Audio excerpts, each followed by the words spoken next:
All right, so for this project, this one is called Room Change. So you're going to go to your canvas and you're going to go to the assignment called Room Change. And this one, we're going to learn how to take objects that don't exist in a picture and put them in a picture as though they've always been there. That is the priority of this exercise. The file you're going to use is going to be this one that's called roomchangeimages.pdf. Go ahead and download that. And just like before with our potato heads exercise, you're going to go ahead and open that up. So go ahead and open a new file, but let's open up and grab that image change design. So you're going to go to downloads, you're going to look for those images, and you'll notice it's a bunch of images that have been nested together. So it should be about 10 pages. You're going to want to open all of those. So make sure you click the first, highlight it, hold down shift, and grab everything that is there. What's going to happen is you're going to have a bunch of flashes, and what's going to auto pop is all of these pictures. Now over here on the right, you'll have a drop down menu, and you can use this to cycle between all of those pages. So we are going to find us a room to work in. I'm going to scroll through here and I'm going to pick some ones that I like, maybe that I like more than others. That'll maybe give us a good example of how to work this project. All right, so I've got one. I like this one. I think it's good. I'm going to use it. I'm going to rotate the image so that it sits horizontally, landscape style.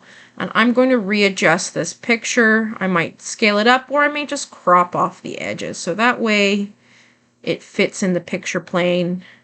Once I'm happy with it, I'll go ahead and hit enter and double check. I missed a little bit on the corner. Let's bring that in ever so slightly. And on the other side, I'm going to bring it in as well. Gorgeous. I want to make sure that this fits within my photo frame. So I'm going to go over here and jump over here to image size.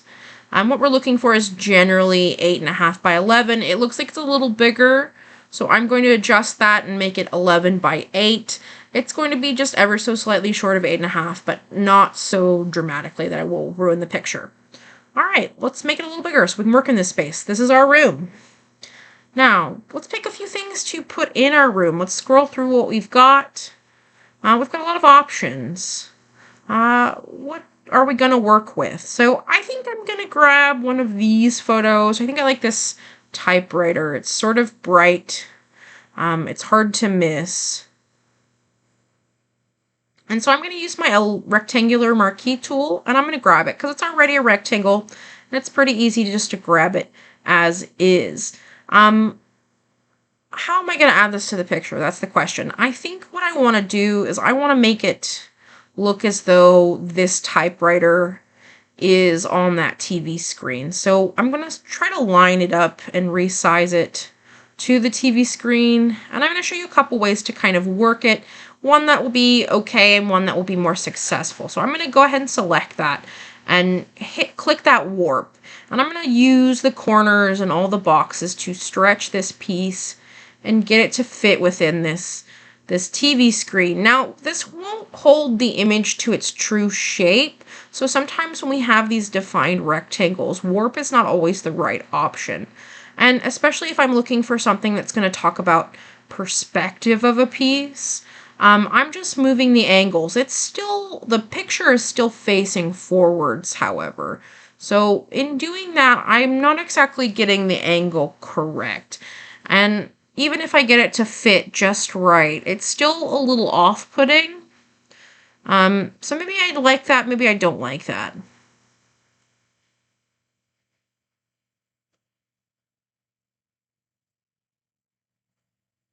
I don't know if I'm happy with it. I think I might be, but I'm going to call this typewriter just so I make sure I've got it on the right layer. And if I were to keep it this way, what I'm going to need to do is add shadows to it. Because if you'll notice, this room is not as vibrant as the picture of the typewriter. That picture of the typewriter is pretty punchy. And that is pretty hardcore. Normally I'd grab that burn tool, and what it would do, would darken the pixels. But because the pixels are so bright, it doesn't have a lot to work with. Even if I check my size and my opacity, it's still not going to do a lot. So what I'm going to do is I'm going to grab my paintbrush. I need to make sure I'm on the right settings, because if I'm not on the right settings, it'll take me to eraser. We're not trying to erase anything. We're trying to paint a little bit. So I don't like this brush shape for this. I'm going to readjust and pick one of these regular ones. Make sure the opacity is maybe not quite so strong, so that way it's a little bit transparent. Make sure my brush size is good. And then I'm going to hit the edge where I think that shadow would live. And by adding a little bit of black, I can create a space for a shadow to be. So when I go back in with my burn tool, I can let that burn tool make it happen more naturally.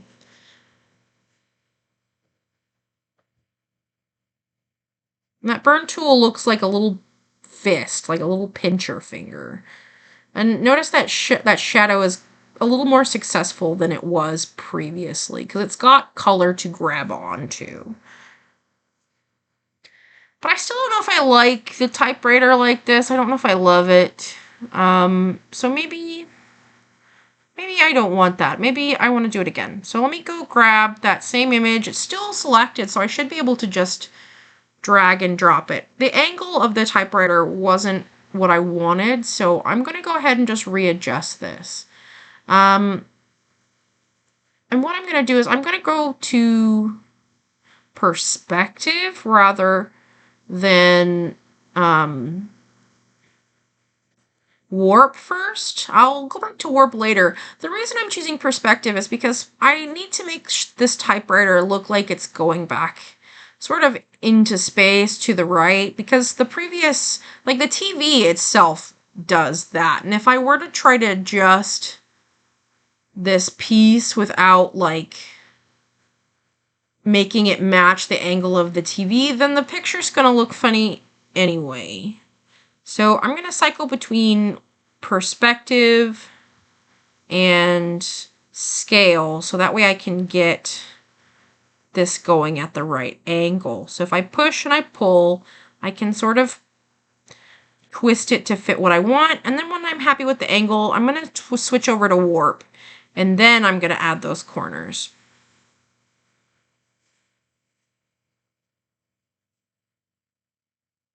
So I'm just grabbing the corners and the middle section, anywhere I see an anchor, and I'm just readjusting the picture to fit the plane. And notice that this looks a lot better than the other one, even if we haven't added the shadows, because the image makes sense with the angle of the TV.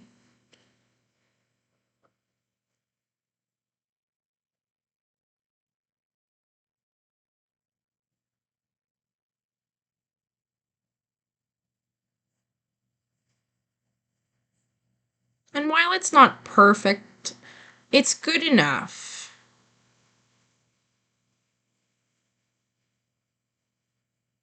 But it's still super bright, so let's do something to create a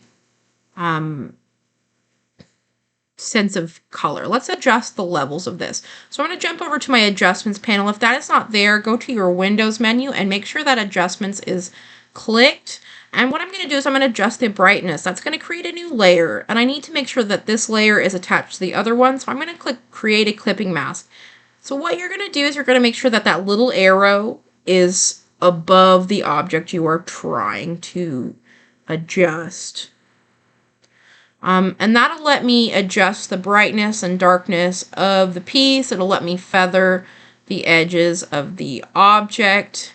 And I will do the same thing to adjust this color. Now, I haven't made this one a clipping mask. So notice when I move that, it's going to make sure it takes the whole picture.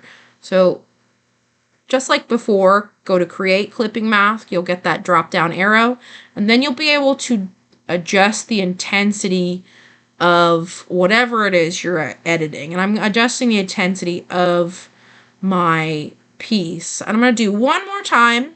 Notice I didn't do a clipping mask on that either. So make sure I go up to create clipping mask. It's got that drop down arrow. And then I can move this arch and adjust the colors. And I can get really, really vibrant, or I can get really, really cloudy or dark. So I'm going to play with that until I'm or it's a good place to stop. So I'm going to go ahead and call it. It looks like I'm about to do something with the blur tool, but I changed my mind. And you'll see our picture jump forward a little bit here. We are going to go and grab an image to insert into our picture.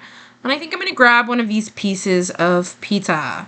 So I'm going to use my quick selection tool. And I'm going to hold down shift and I'm going to circle the whole thing.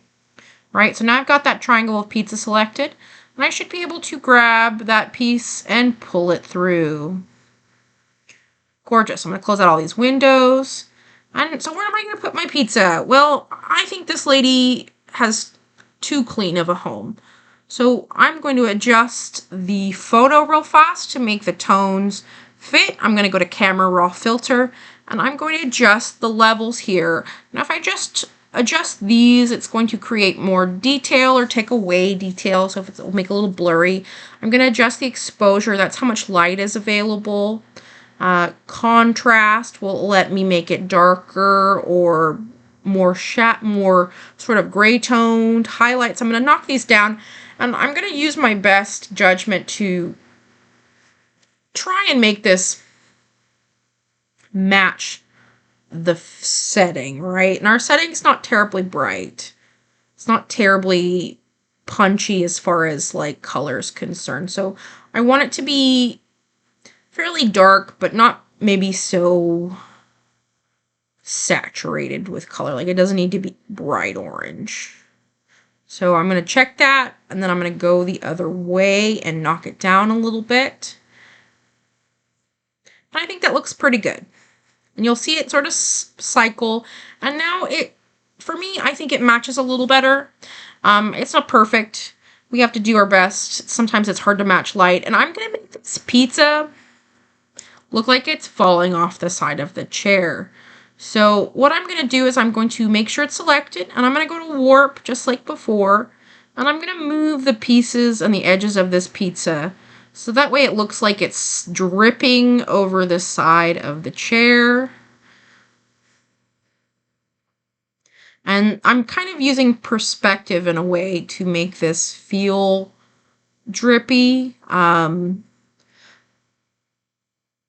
maybe I don't like what I did, and it's always okay to just hit Command Z and start fresh. So I'm going to readjust.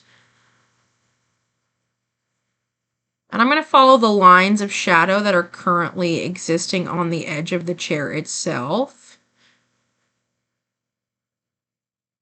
And I think that's a good guide to sort of follow to get what I need.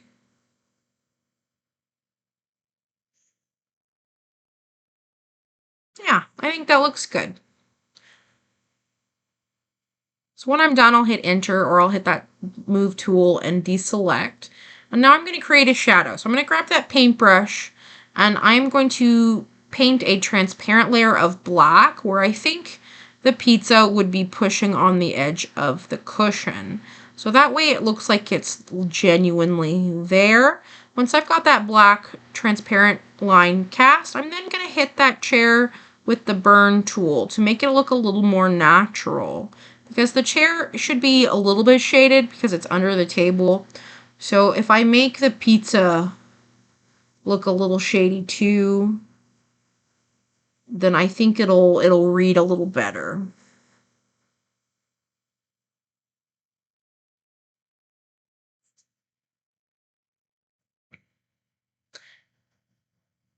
Add a little black, then go back with my blur tool and soften that out. Then I'm going to go back with my burn tool and create a darker shadow. So it looks like it's under the table now.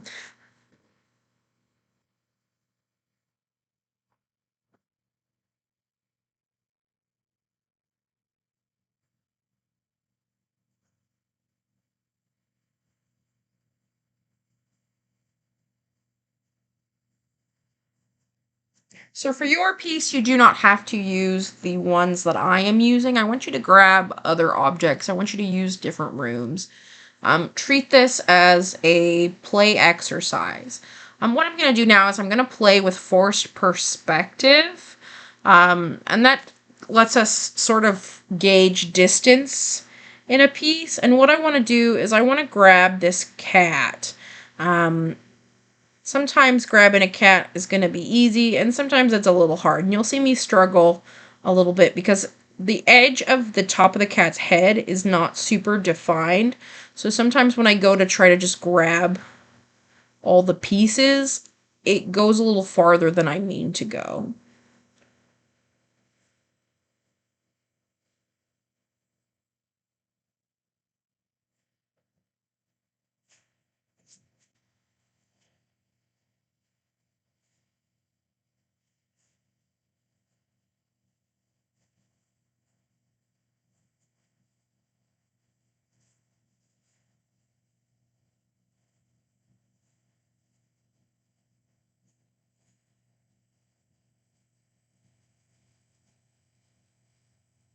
And I messed up.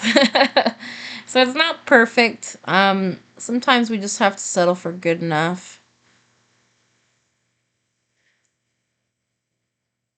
So I'm going to hold down shift and try to grab as much of this cat as I can. If I can't get everything, I can't get everything. But I'm going to try to get as much as I possibly can. Oh, I accidentally grabbed the dog. Oh, and now I've got everything selected. I won't realize this till I try to move it and I take everything. And this is where you've got to sort of start being patient with these tools because sometimes they work really perfectly and sometimes they need a little extra time and energy.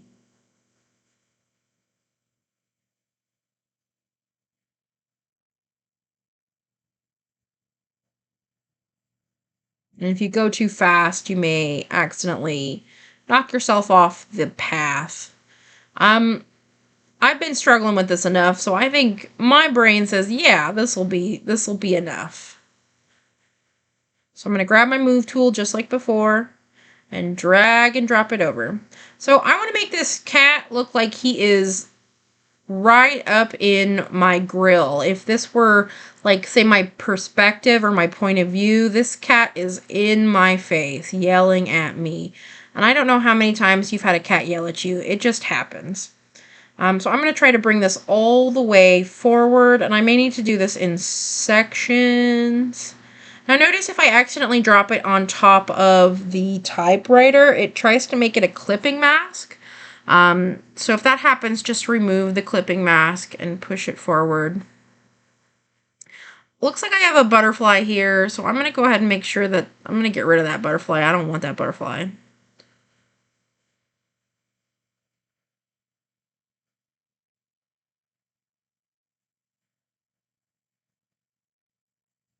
Awesome. So now I've got this.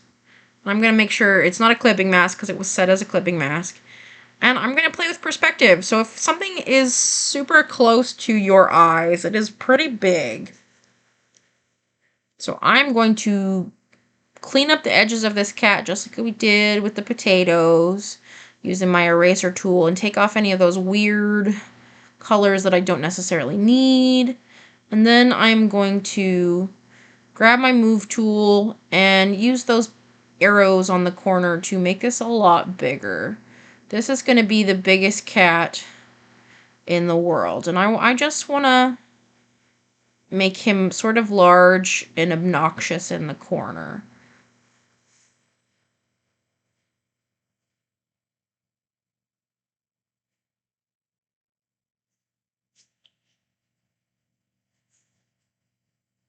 Now I'm going to adjust his levels just like I did with the typewriter.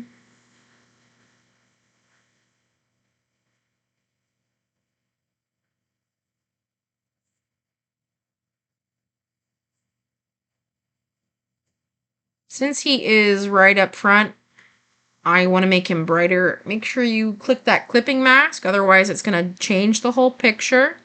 I want to make his tone a lot more intense than the rest of the photo.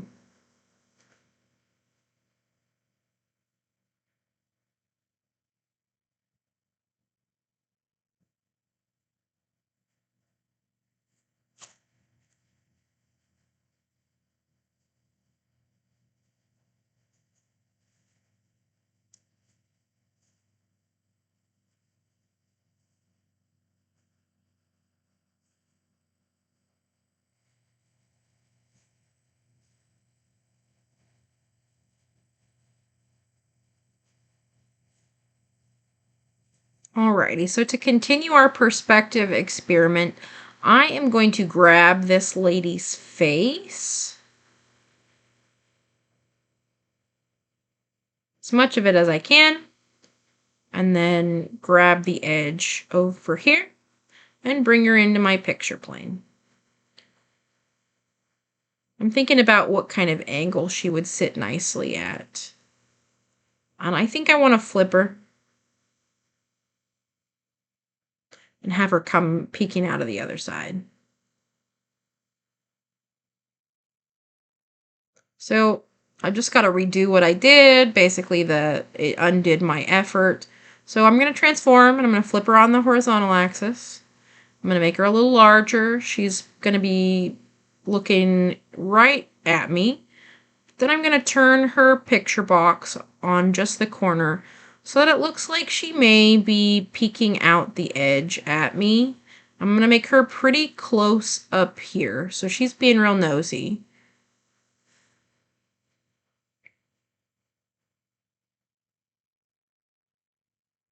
So just like before, I'm going to open up that camera raw filter so I can play with the intensity. And since she's close to me, I want her to be a little brighter.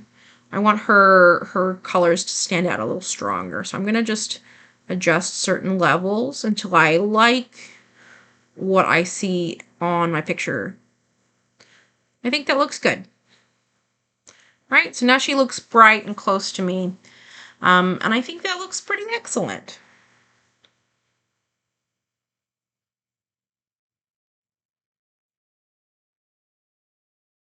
All right, so I'm all done with this, and just like before, you're going to save a Photoshop file, and you're going to save a JPEG. You will turn in the JPEG to me. You will need to do 2 of these, and if you cannot, you should try to turn them both in, and if you cannot turn them both in, pick your favorite.